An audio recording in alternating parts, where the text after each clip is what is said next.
Hello everyone, Radhe Radhe. आप सभी को प्रणाम। आ, आज मैं इस platform simple physics with Sharma sir YouTube channel पे पहली बार बायोलॉजी पढ़ाने के लिए आया हूँ। मेरा नाम रवि प्रताप पांडे है। और आज हम class twelfth biology chapter 7 human health and disease के बारे में बात करने वाले हैं। और उसके बारे में थोड़ा सा इंट्रोडक्शन लेंगे और उसके बारे में जानेंगे कि इस चैप्टर के अंदर क्या है, और इसके बारे में थोड़ा सा जानेंगे कि बोर्ड्स में इसकी अहमियत क्या है। तो इस चैप्टर से आपके बोर्ड्स में 3 से 4 सवाल आते हैं, जिसमें से एमसीक्यू अगर बात करें तो उसमें 2 से 3 सवाल आपको मिलते हैं, और उसमें खासकर डिसीजेस के नाम पूछे जाते हैं कि भाई डिसीजेस है तो उससे उसके क्या पॉजिटिव एजेंट्स हैं, उनके नाम पूछे जाते हैं। फिर उसके बाद आपका आता है शॉर्ट आंसर और उसके बाद लॉन्ग आंसर। लॉन्ग आंसर में ड्रग, एड्स, कैंसर, इसके बारे में थोड़ा सा डिटेल में बात करते हैं। तो आज अपन इसी चैप्टर के बारे में बात करेंगे, लेकिन इस चैप्टर के लिए थोड़ा सा डिटेल में अगर हम जाएं तो हम लोगों ने एनसीईआरटी खोल रखी है। बायोलॉजी के लिए एनसीईआरटी ब्रह्मास्त्र है। कहते हैं अगर आप बोर्ड्स और या फिर नीट या फिर किसी भी कॉम्पिटेटिव एग्जाम के लिए तैयारी करते हैं तो NCERT is must, NCERT is Bible, है ना। तो हम एनसीईआरटी पे ही बात करेंगे। एनसीईआरटी पे इस चैप्टर पे क्यों, उसका कारण ये है कि आ, ये बायोलॉजी तो थ्योरेटिकल होती है, लेकिन उसके साथ साथ इस चैप्टर के लिए इसलिए ज़रूरी है क्योंकि इसमें सिर्फ और सिर्फ याद करने का चीज़ है। कॉन्सेप्चुअल कुछ भी नहीं है। कॉन्सेप्चुअल है तो सिर्फ एड्स का एक टॉपिक है, कैंसर का है, और उसके साथ जो एक मॉस्किटो की जो साइकिल है प्लाज्मोडियम की, उसके बारे में थोड़ा सा कंसेप्चुअल है, तो उसको भी अपन क्लियर आउट कर लेंगे। लेकिन आज अपन जो बात करने वाले हैं वो जनरली इस चैप्टर में 4 टॉपिक्स हैं। Common health, common diseases in humans, दूसरा इम्यूनिटी है, एड्स है, कैंसर है, और ड्रग्स एंड अल्कोहल अब्यूज़ है।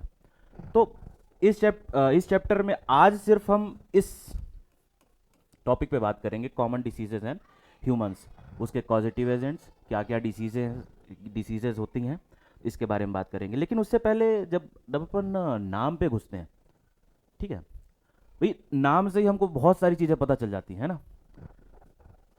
ह्यूमन हेल्थ एंड डिसीजेस, पहला वर्ड ही ह्यूमन है और हेल्थ है, यानी ह्यूमन का हेल्थ कैसा है उसके बारे में बात। अगर वो उसके शरीर में कोई डिसीज है तो उसके बारे में जानकारी हम इस चैप्टर में पाएंगे। तो पहले तो हम हेल्थ के बारे में ही जान लेते हैं। तो एनसीईआरटी सबसे पहले हेल्थ के बारे में ही बात करती है ना। अगर यहाँ पे हम देखें, health health for a long time was considered as a state of body and mind where there was a balance of certain humours. Humours का मतलब क्या होता है? ह्यूमर्स का मतलब वो ह्यूमर्स नहीं जो आजकल हम अपनी भाषा में यूज़ करते हैं कि ह्यूमर है, नहीं। ह्यूमर्स का मतलब ये होता है कि हमारे शरीर में 4 प्रकार के ह्यूमर्स पाए जाते हैं। ये पहले के लोगों का मानना था, है ना। ये पहले के लोगों का मानना था कि हमारे शरीर में 4 प्रकार के ह्यूमर्स पाए जाते हैं। तो वो 4 प्रकार के ह्यूमर्स क्या हैं? एक सेकेंड, यहाँ पे लिख लेते हैं, है ना।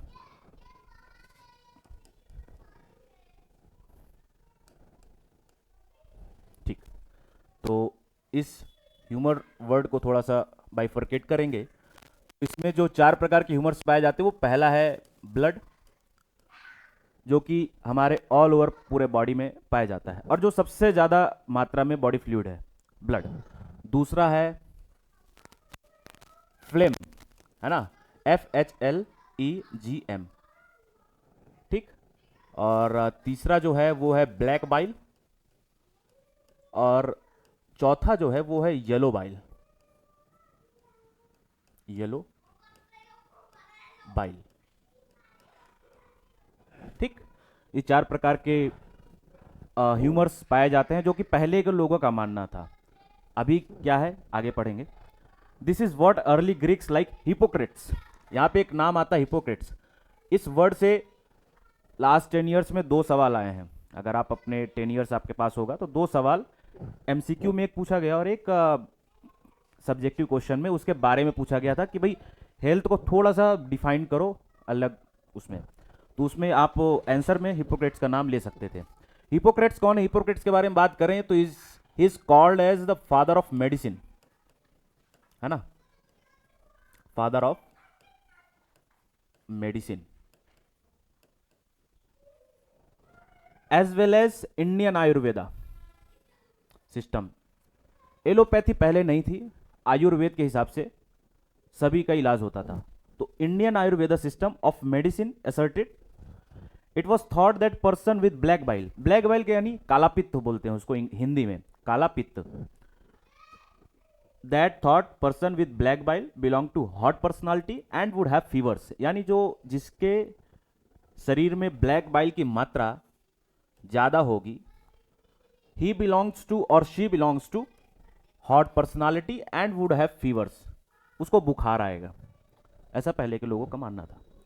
This idea was arrived at by pure reflective thought. Pure reflective thought, ये वर्ड बहुत इंपॉर्टेंट है। प्योर रिफ्लेक्टिव थॉट का मतलब क्या होता है? प्योर रिफ्लेक्टिव थॉट का मतलब ये होता है कि इसका कोई एक्सपेरिमेंटल प्रूफ नहीं है ना, इसका कोई एक्सपेरिमेंटल प्रूफ नहीं है, साइंटिफिक प्रूफ नहीं है कि ये यही कारण है ब्लैक बाइल के बढ़ जाने से फीवर होना, एक एक्सपेरिमेंटल प्रूफ नहीं है, ठीक है। तो उनका प्योर रिफ्लेक्टिव थॉट ये सिर्फ एक सोच थी, nothing else. The discovery of blood circulation, लेकिन उसके बाद जब डिस्कवरी ऑफ ब्लड सर्कुलेशन हुआ तो पता चला इसकी भाई मेन कारण क्या है डिसीजेस का या हेल्थ का खराब होना, कारण क्या है? अच्छा, यहां पे एक नाम और आता है विलियम हार्वे जी का।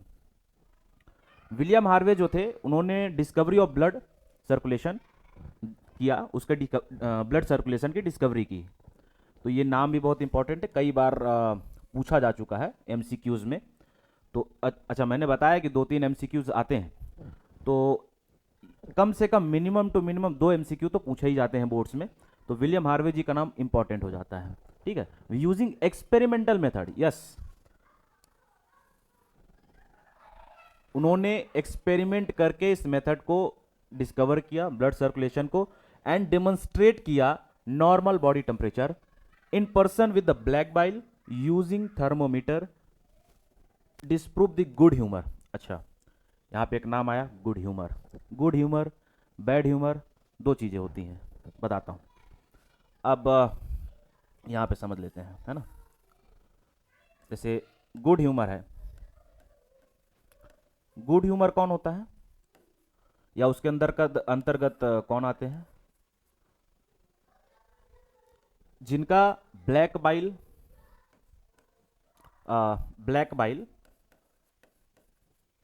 और येलो बाइल, ब्लड और फ्लेम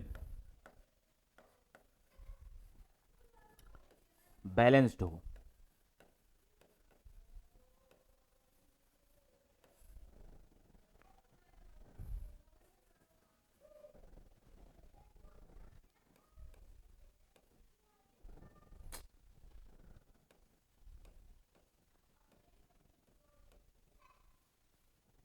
है ना। और बैड ह्यूमर क्या होता है?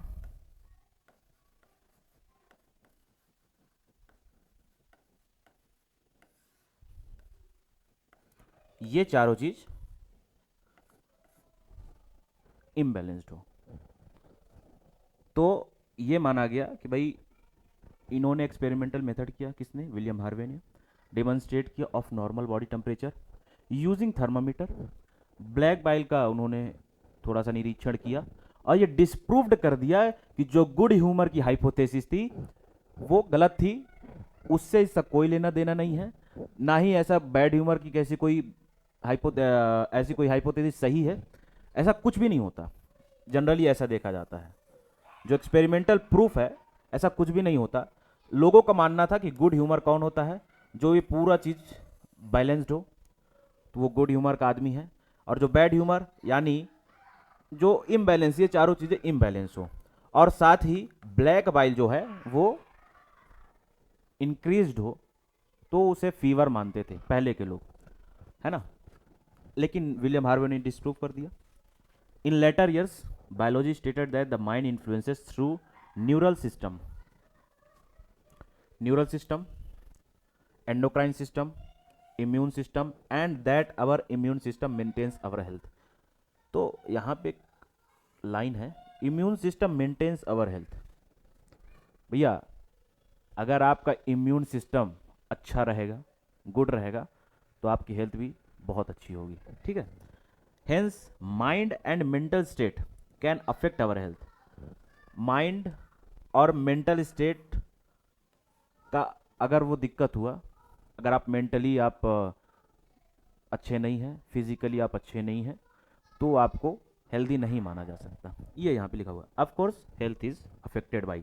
अब यहाँ पे क्या लिखा हुआ है, यहाँ पे ये लिखा हुआ है, इसको हटा देते हैं।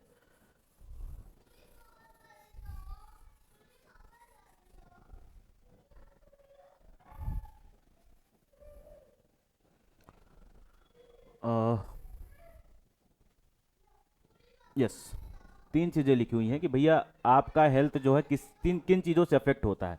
पहला है जेनेटिक डिसऑर्डर। अगर आपके जेनेटिक्स में कुछ प्रॉब्लम है, पूर्वजों से एक बीमारी चली आ रही है और वो जीन की प्रॉब्लम है, तो ज़्यादा चांसेस है कि वो बीमारी आपको भी हो।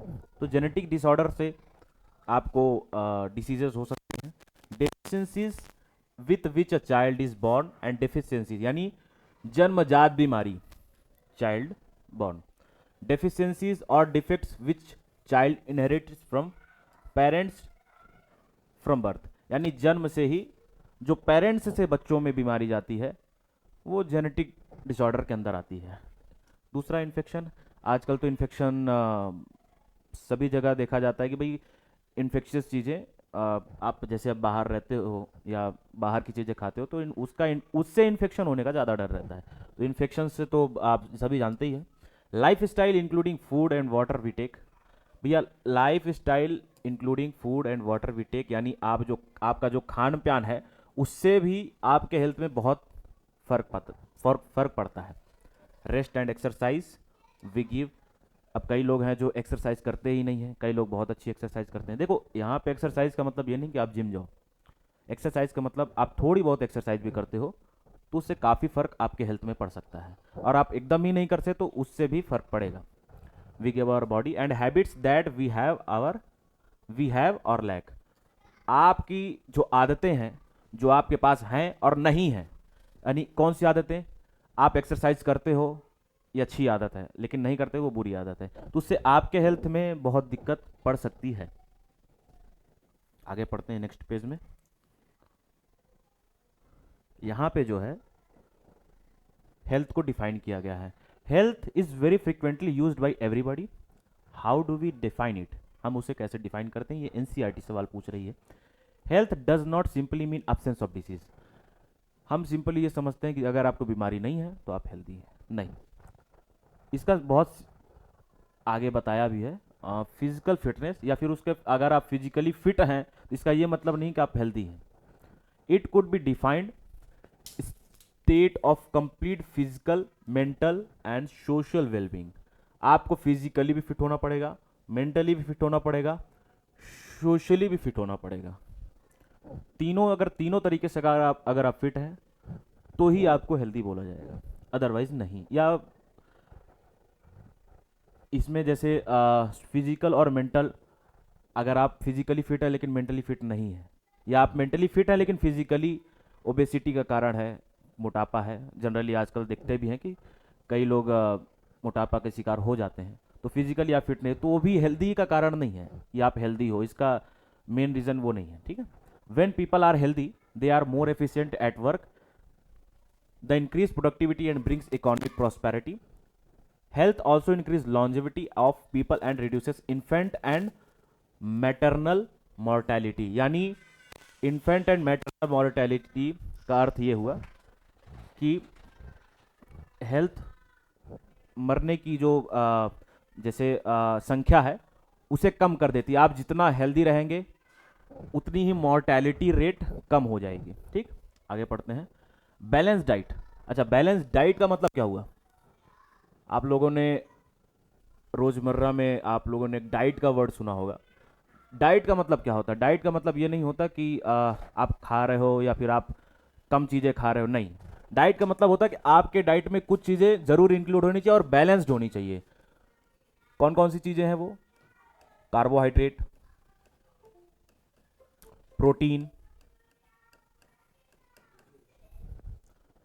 आ, इसमें मिनरल्स हैं।